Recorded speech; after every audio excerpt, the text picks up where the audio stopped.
Hello, and welcome to our latest episode of Beyond the Test Strasz Talks. I'm Rory McCorkle, and I am really excited about our conversation today. We're going to be previewing this year's ATP Innovations in Testing Conference to be held in March in beautiful Orlando, Florida. I know certainly with the snow sitting around me here, that sounds quite fantastic at the moment. And I'm joined by two wonderful colleagues and friends in the testing industry, Bridget Hurd from Pearson VUE and Stephanie Dilly from Measure Learning.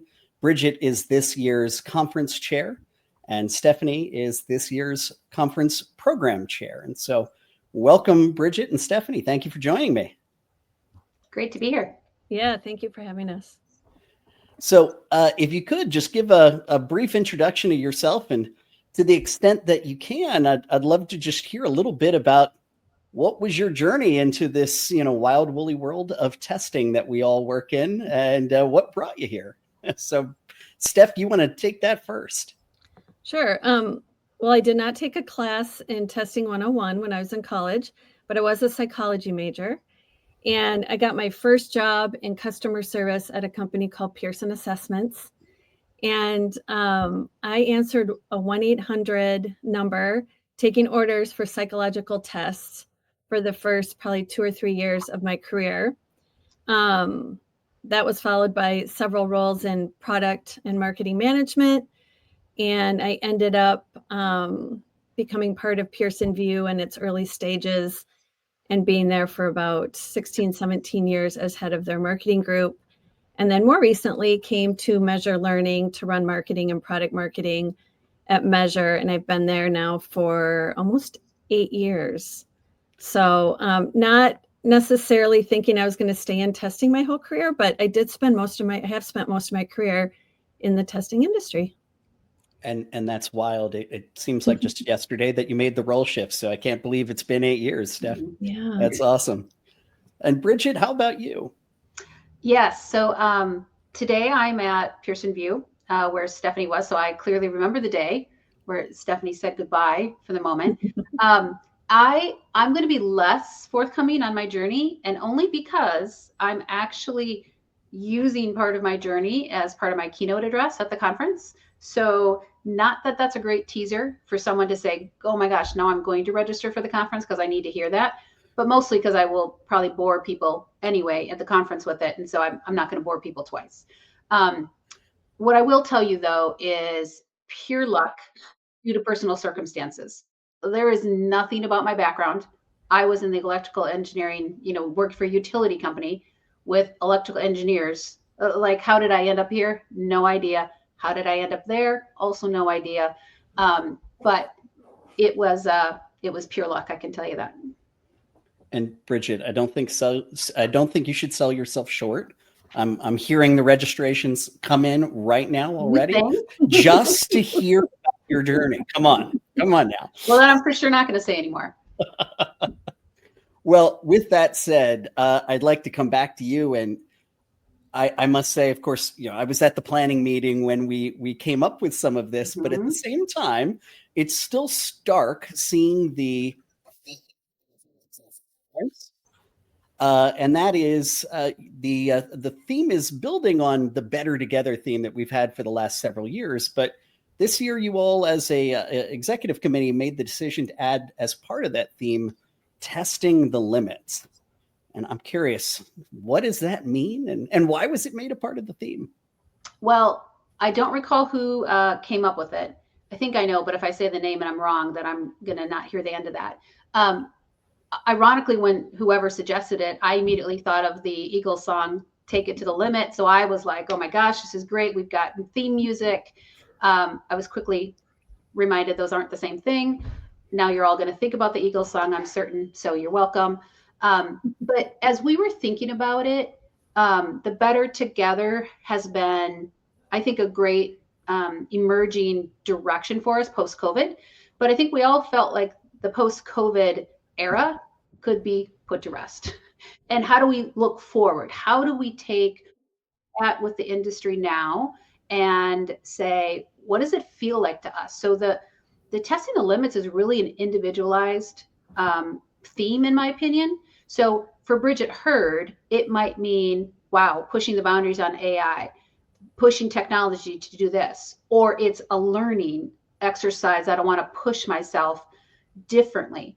I think that's what makes it so versatile, frankly, is for each person, my goal, my hope is that they will find something individual for them and it will sink in for them. And through the conference in particular, they will think about, how do I continue to think about testing the limits from my lens, not from Bridget Hurd's, but from their own. And I think this year's theme actually allows that individualization. I love that. And certainly, I hope that gives food for thought to people as they both hear about what's going to transpire there and think about their own approach to the conference.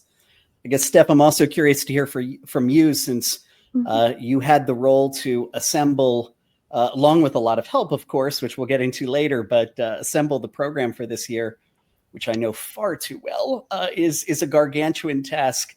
Really, how did that theming, shape some of the evaluation of proposals and selections and just overall the shape of the program? Yeah, well, we really, tried to think about it in terms of, could we find examples within the sessions that were submitted of data or results from programs that had tested the limits in some way? So it might be, maybe they used AI in exam development, but instead of just talking about that, talking about what the results were. So did they save money? Did they create better items? Did they reduce the number of SMEs that they needed to recruit? What were the actual outcomes from that type of activity? In security, if they detected a new way of finding cheaters, what were the results of that? Did it actually improve their ability to do so?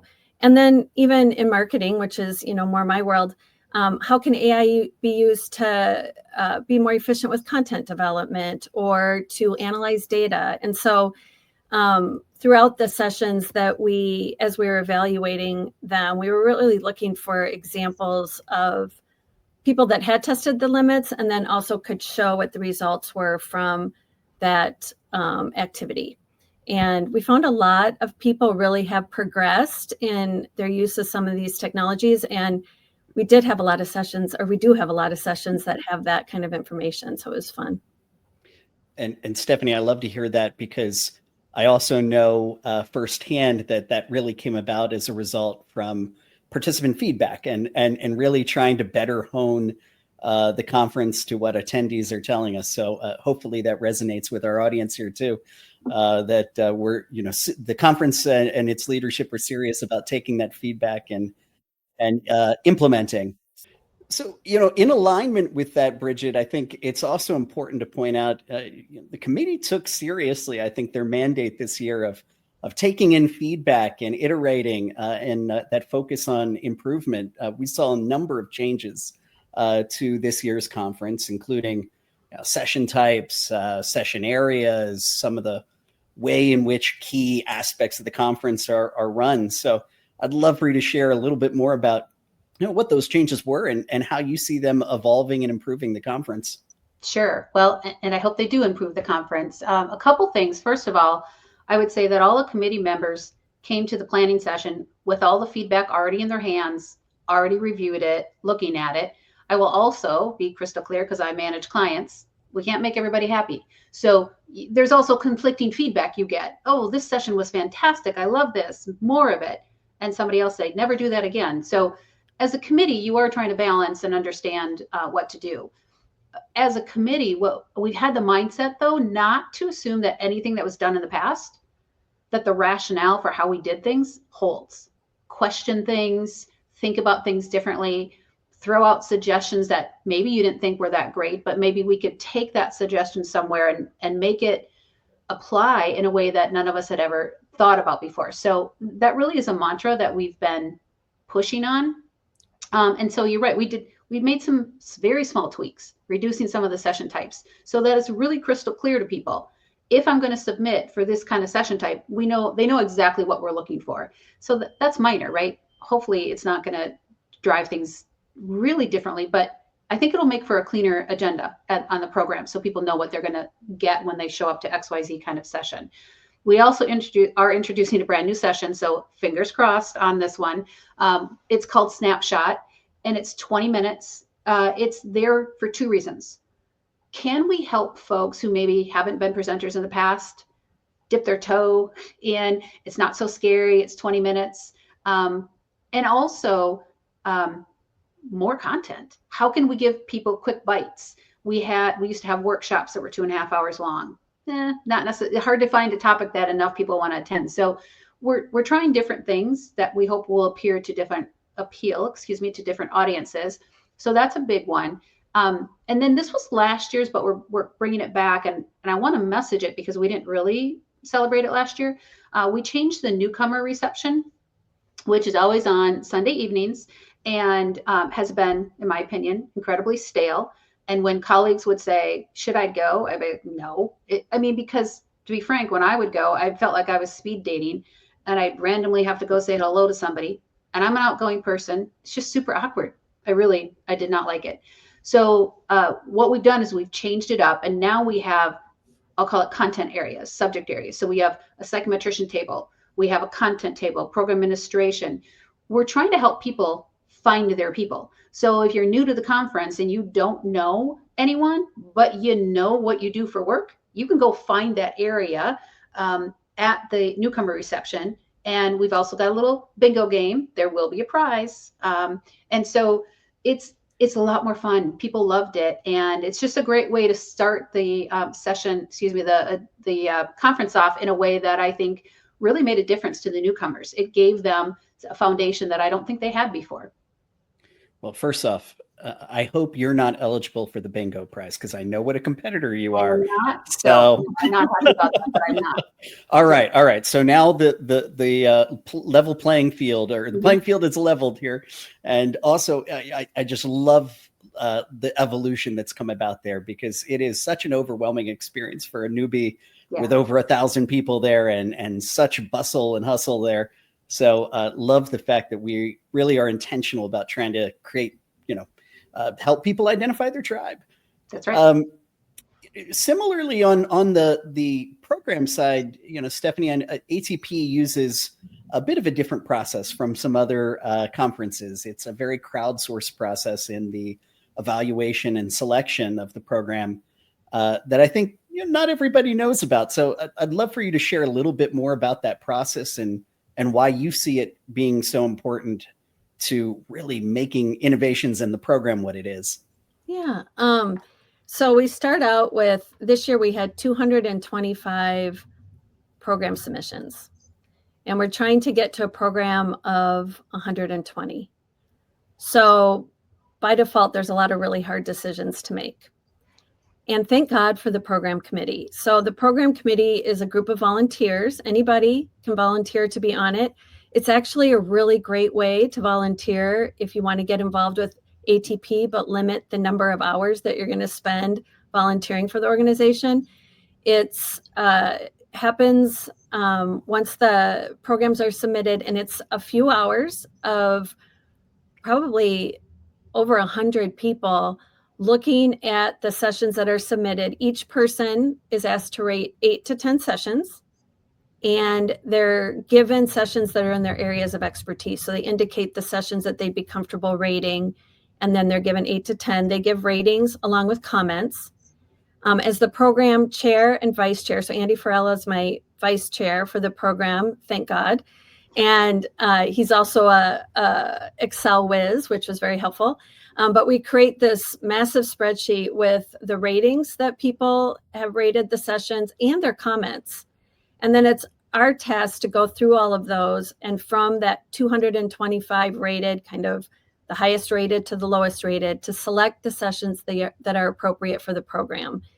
And it's not just taking the 125 that are, or 120 that are the highest rated, because we also have to make sure there's a balance in the program. We don't want all the sessions to be about AI. We don't want all the sessions to be about security. We need to make sure that all different kinds of topics are represented, and that there's sessions from the different divisions within ATP, so that there's some divisional representation as well. And we got to that point. It's a lot of back and forth. It's a lot of analysis, but I think we did put together a really, really good program. You also have to look at the different kinds of sessions, make sure that you have a nice variety of, panels versus presentations versus workshops versus snapshots. I also think we have good diversification there. And overall, you will still see a lot of AI sessions this year. It's the number one topic. It was the number one topic submitted. But we have a lot of content that's not AI as well, or that is AI in conjunction with another area where AI is kind of the subtopic. We have a lot of content on exam development, on security, and other topics that you typically would see at ATP. So really excited about the program. I think we have done a good job. I so incredibly appreciate all the time and energy that went in from all the people that did volunteer to rate the sessions. That's invaluable information to work with. And again, it's a great way to give back to ATP if people are looking for a way to get involved. And Bridget, I know, of course, during the 4-year cycle that you take on, of course, you're on the last year now. You've had this experience before, and I know you liaised really closely with Stephanie and Andy on this. So would love to get your point of view on this front as well. Yeah, just a couple of points. I think, Stephanie, I'm glad you brought up the AI is there. It is actually one of the areas of feedback. Too much AI, not enough AI. So I'll just say to everybody, AI is everywhere. It's going to be here. So let's not be surprised. I do think the intentionality, though, of picking sessions that weren't just what I would call it surface level. I think for the last few years, most of the AI sessions have been very surface level, and we're looking for more meat now, right? What did you learn? And Stephanie alluded to that, and I think that's super important. And the other thing I think that Stephanie and Andy did a particularly good job of was, once they had their straw man of the sessions built, they then categorized and verified that they did have a good cross mix of categories. So enough accommodations, et cetera. And that's really important, because not everybody's interested in everything being about AI. So how do you help people find the content that really is going to push their learning, bring something back to their day job? Because people aren't here seriously just for Disney World. I'm fairly certain you're coming here. Your company has chosen to send you here. You've got to make sure that you're going to get enough value out of it to actually make it worth your while. Well, and similarly on that front, Bridget, I mean, I know a lot of people don't often necessarily look forward to a keynote address. Now, not yours, of course, but the person we bring in to do the opening keynote. But similar to last year, which I thought was just a dynamite opening, you all have done yeoman's work in identifying this year's opening keynote, Dr. Michael Jabbour from Microsoft, who has quite an interesting broad base of background. So love for you to highlight, more about MJ and why he was selected.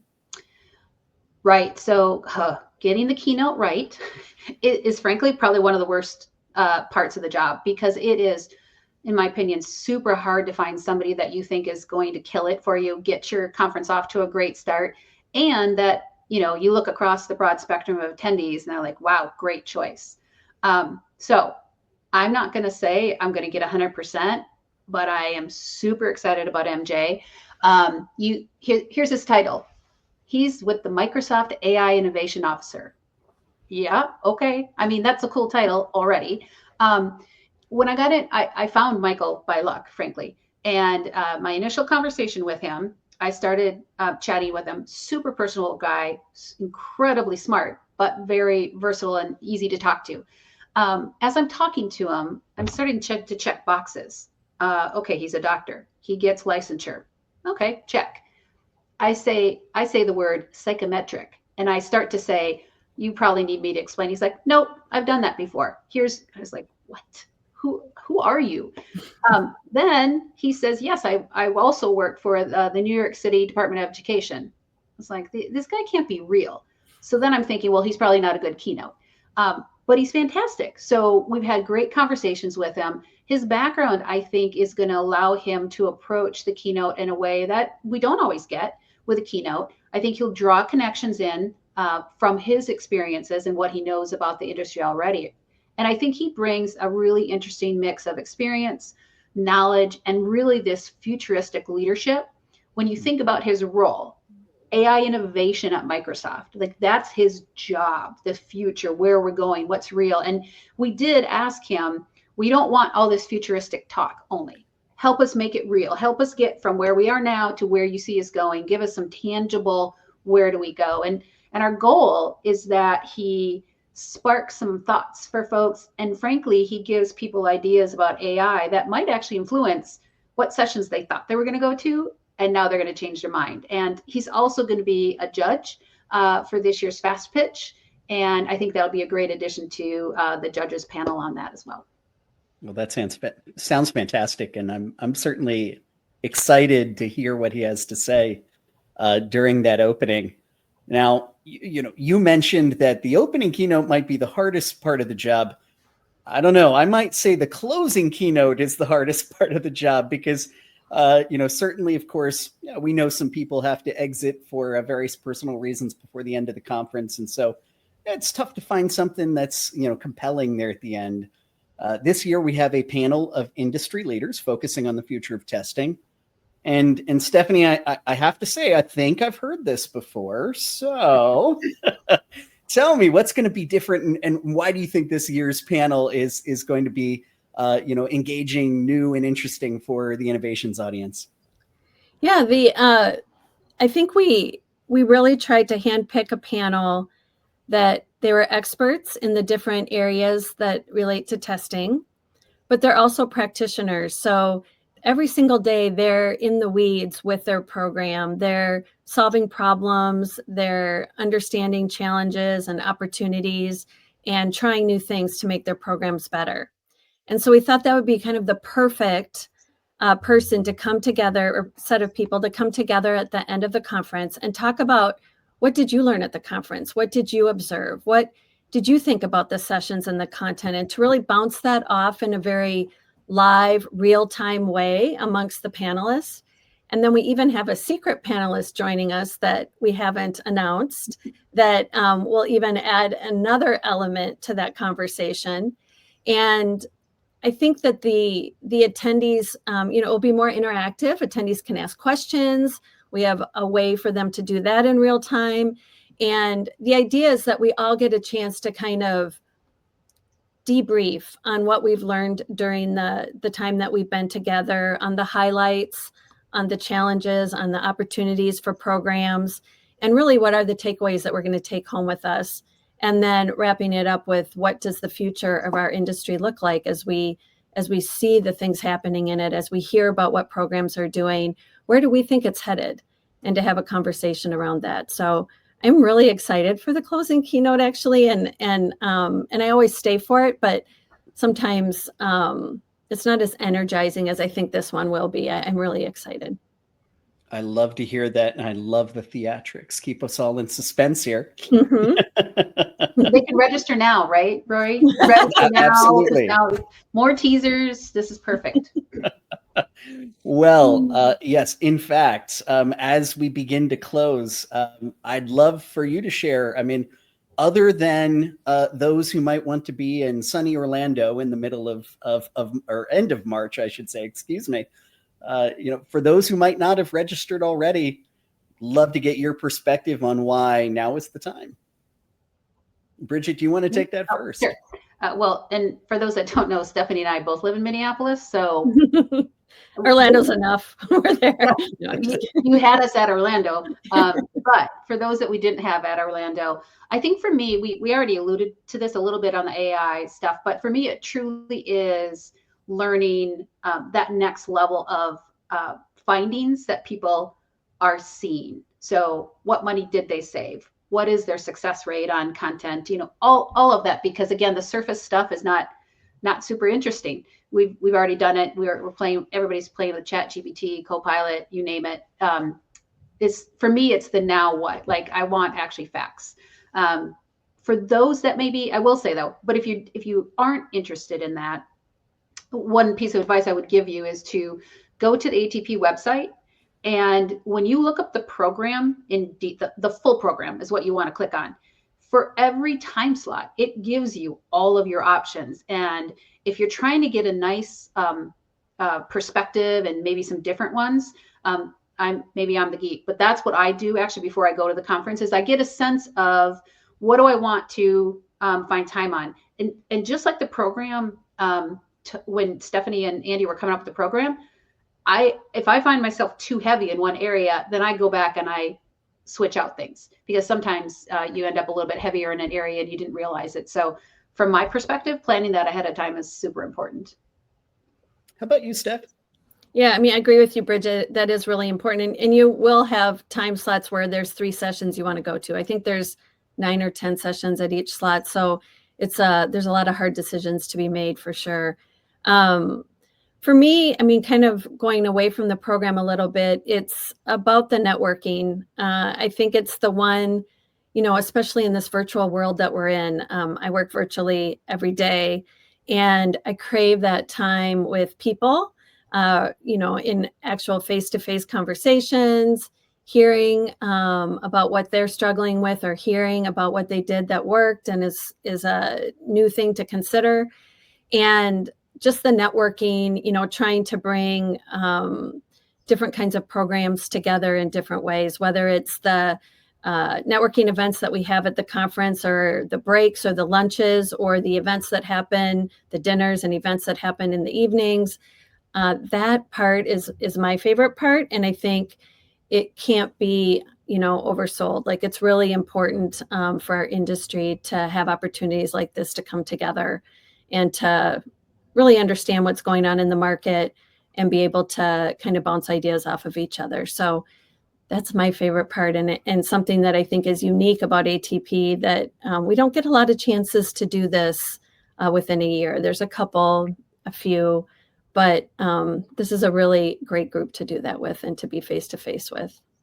And I think, Stephanie, on that note too, it's also worthy to point out that when you all created the schedule, you also were intentional about giving some extra time between sessions for networking and doing so in a very specific way to help enhance that aspect of the conference. So I think it's well worth a highlight.